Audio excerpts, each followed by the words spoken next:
नमस्कार, सार्वमंथन न्यूज महाराष्ट्रमध्ये आपलं स्वागत. पाहुयात आजची सविस्तर बातमी.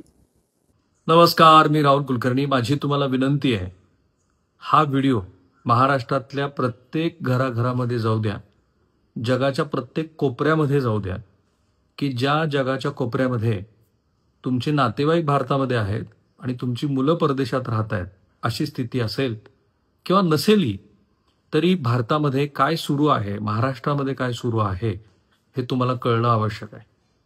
आज कदाचित भारतामध्ये अशी पहिली घटना असेल, दुर्दैवाने ती महाराष्ट्रात घडली आहे, पुण्यात घडली आहे. एका सरकारी अधिकाऱ्याचा सलग 3 दिवस त्याला डिजिटल अरेस्ट करून ठेवल्यामुळं मृत्यू झाला आहे. धक्कादायक बातमी आहे. त्याहून धक्कादायक बातमी अशी की या सगळ्या मागं महाराष्ट्र पोलीस दलातले 4 वरिष्ठ अधिकारी असावेत, म्हणजे ह्या सायबर फ्रॉडमध्ये.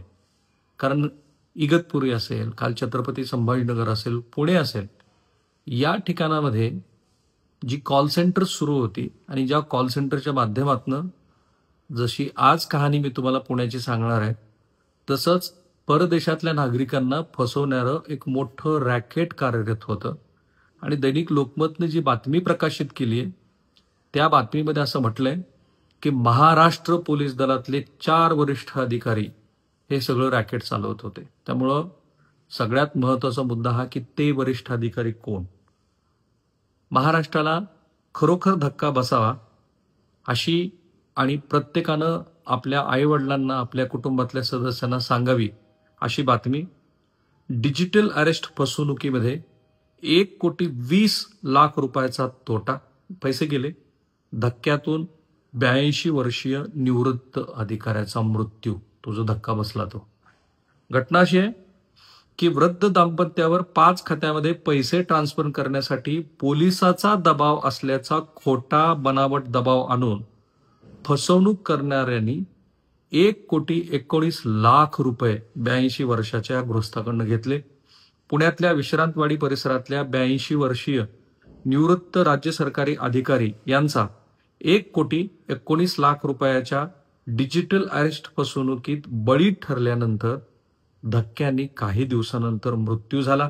ही फसवणूक 16 ऑगस्ट ते 17 सप्टेंबर या कालावधीत मुंबई सायबर पोलीस आणि आम्ही सीबीआय अधिकारी आहोत असं भासवणाऱ्या टोळीनं आणि त्यांच्या सहकार्याने हे 82 वर्षाचे गृहस्थ आणि त्यांच्या 80 वर्षाच्या पत्नीच्या नावावर केली. या दाम्पत्याला 3 विवाहित मुली आहेत, त्या सगळ्या परदेशामध्ये स्थायिक झाल्यात. म्हणून मी म्हटलं की तुमच्या घरातले प्रत्येक असे लोक की जे परदेशात स्थायिक झालेत त्यांनी हा व्हिडिओ पाहावा आणि त्यांनी त्यांच्या नातलगांना पाठवावा. पीडित अधिकाऱ्याच्या पत्नीनं पुणे पोलिसांमध्ये तक्रार दाखल केली आहे. त्यांनी सांगितलं की फसवणुकीत संपूर्ण आयुष्याची बचत गमावल्यामुळं आणि बनावट डिजिटल अरेस्ट अंतर्गत ठेवून सतत जो मानसिक त्रास आणि छळ केला त्यामुळं पती प्रचंड तणावाखाली होते. आणि FIR मध्ये जे नोंदवलं त्याची कॉपी माझ्या हातात आहे. त्यांचा मृत्यू 22 ऑक्टोबरला झाला. ते घरातच कोसळले आणि त्यांना रुग्णालयात नेण्यात आलं, मात्र त्यांना वाचवता आलं नाही. पोलिसांनी सांगितलं की त्या या घटनेमुळं मानसिकदृष्ट्या प्रचंड त्रस्त झाले होते. असे मी सिनियर सिटीजन किमान 3 ते 4 बघितलेत की कोणाचे 2 कोटी, 4 कोटी, 5 कोटी गेल्यानंतर ते मानसिकदृष्ट्या एवढे खचले की त्यांना वेगळ्या सायकोलॉजिकल ट्रीटमेंटची गरज पडली. आता ही फसवणूक कशी घडली बघा. अकॉर्डिंग टू FIR, वृद्ध व्यक्ती 16 ऑगस्टला पहिला कॉल आला. कॉल करणाऱ्यानं स्वतःला मुंबई पोलिसांचा एन्काउंटर स्पेशलिस्ट अधिकारी असं सांगितलं. त्यानं पीडित व्यक्तीला सांगितलं की मुंबई पोलीस आणि सीबीआयचे दिल्ली कार्यालय एका खासगी विमान कंपनीशी संबंधित मनी लॉन्ड्रिंग प्रकरणाची चौकशी करत आहेत आणि त्यात त्यांच्या बँक खात्याचा व आधार कार्डाचा गैरवापर झाला आहे. आणि मग पुढं काय झालं, आरोपीने सांगितलं की तुम्ही तुमचा मोबाईल कॅमेरा सुरू ठेवा, तुमच्या सगळ्या डिटेल्स आम्हाला हव्या आहेत.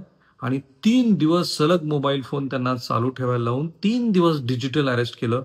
या काळामध्ये आरोपींनी दाम्पत्यांची सर्व बँक आणि आधारची माहिती घेतली, त्यांना सतत धमक्या दिल्या. त्या दाम्पत्याकडून 5 वेगवेगळ्या खात्यामध्ये पैसे ट्रान्सफर करून घेतले. त्यांची संपूर्ण बचत, मुलीनं दिलेले पैसे सगळे संपले.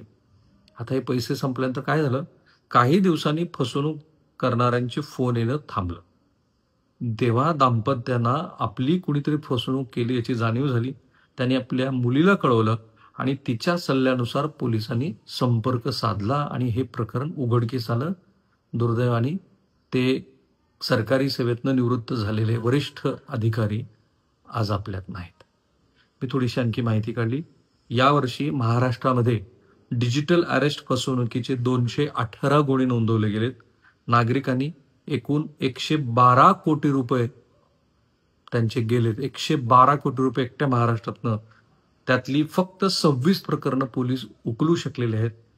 पोलिसांनी केवळ 5.61 कोटी रुपये म्हणजे 5,61 लाख रुपयेच ते गोठवू शकले. याच काळात 5,301 सायबर गुन्ह्यामध्ये 1,200हून अधिक आरोपींना अटक करण्यात आलेली आहे. आणि मग सगळे तज्ज्ञ सांगतात त्याप्रमाणे योग्य ती काळजी घ्या वगैरे. पण आता मी तुम्हाला त्याच्याहून धक्कादायक बातमी सांगतो. ती दैनिक लोकमतनी छापली आहे. नाशिक जिल्ह्यातील 2 बनावट कॉल सेंटरचा सीबीआयनं पर्दाफाश केल्यानंतर आता ईडीनं या प्रकरणात मनी लॉन्ड्रिंगचा गुन्हा दाखल करत तपास सुरू केला आहे. या घोटाळा प्रकरणात 4 वरिष्ठ पोलीस अधिकारी आणि बँक अधिकारी गुंतले असल्याचा संशय आहे. हे सगळे अधिकारी म्हणजे एकूण 5 जण ईडीच्या रडारवरती आहेत. बनावट कॉल सेंटरच्या माध्यमातून अमेरिका आणि कॅनडातील नागरिकांना गंडा घातला जात होता.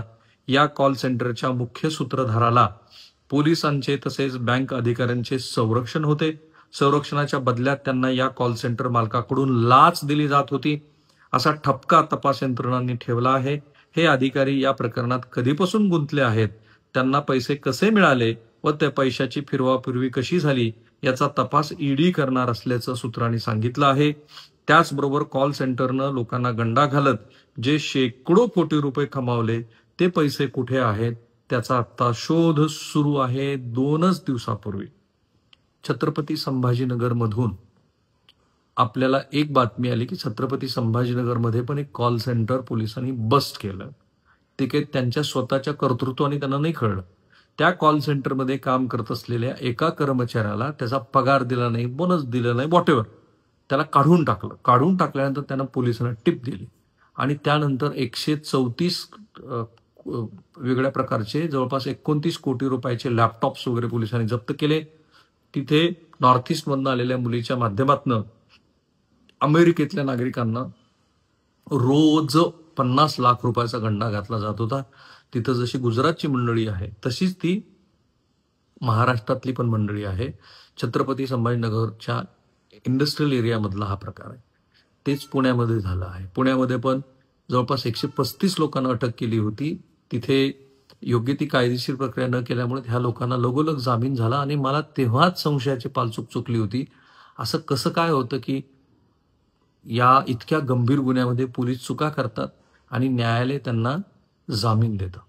सो मला पूर्ण संशय आहे की ह्या सगळ्या प्रकारामध्ये पोलीस दलातले काही लोक ह्या सगळ्या प्रकरणाशी गुंतलेले असावेत. अर्थात आपली काही तिथपर्यंत पोहोच नाहीये.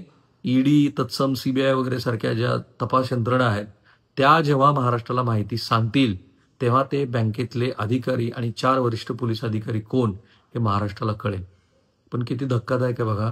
देशातली अशी पहिली घटना घडली आहे की डिजिटल अरेस्टमध्ये एका व्यक्तीचा मृत्यू झाला आहे.